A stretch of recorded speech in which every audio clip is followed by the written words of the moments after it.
இப்போ நேற்று புதுச்சேரியில் நாம் தமிழர் கட்சியினுடைய தலைமை ஒருங்கிணைப்பாளர் திரு சீமான் அவர்கள் பேசும்போது ரொம்ப கோவப்பட்டு அவர் வந்து உரிமையில் பேசி அந்த அளவுக்கு பண்ணியிருக்காரு. எல்லாருமே வந்து கண்டிச்சுட்டு வராங்க.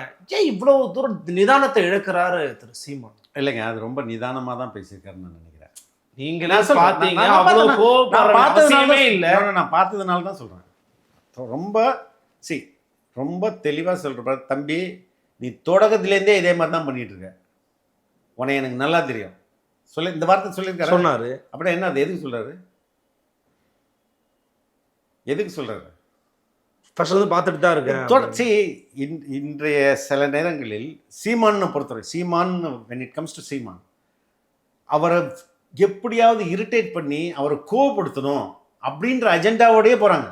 ட்ரிகர் பண்ணணுன்ற நோக்கத்தோடயே போறாங்க.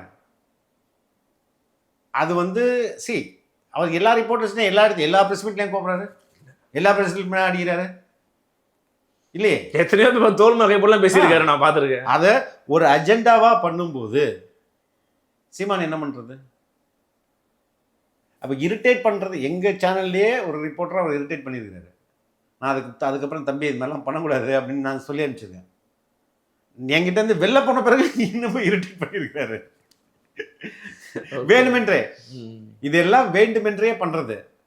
அப்போ நான் ஒருபடி மேலேயும் போவேன். ஒருவேளை இது சண்டை ஹிட் ஆயிடுச்சுன்னா விஜயை டைவர்ட் பண்றதுக்கு இது பயன்படும்ல. ஸோ அன்னைக்கு விஜய் ஸ்பீச் வேற அன்னைக்கு.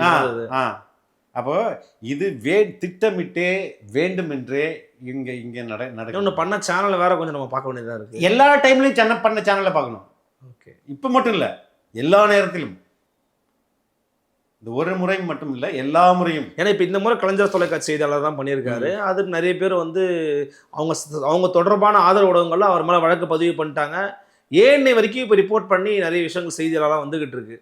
இப்போ அவர் மேலே வழக்கு பதிவு ஒவ்வொரு முறையும் அந்த செய்தியாளர் யாருன்னு பாருங்க.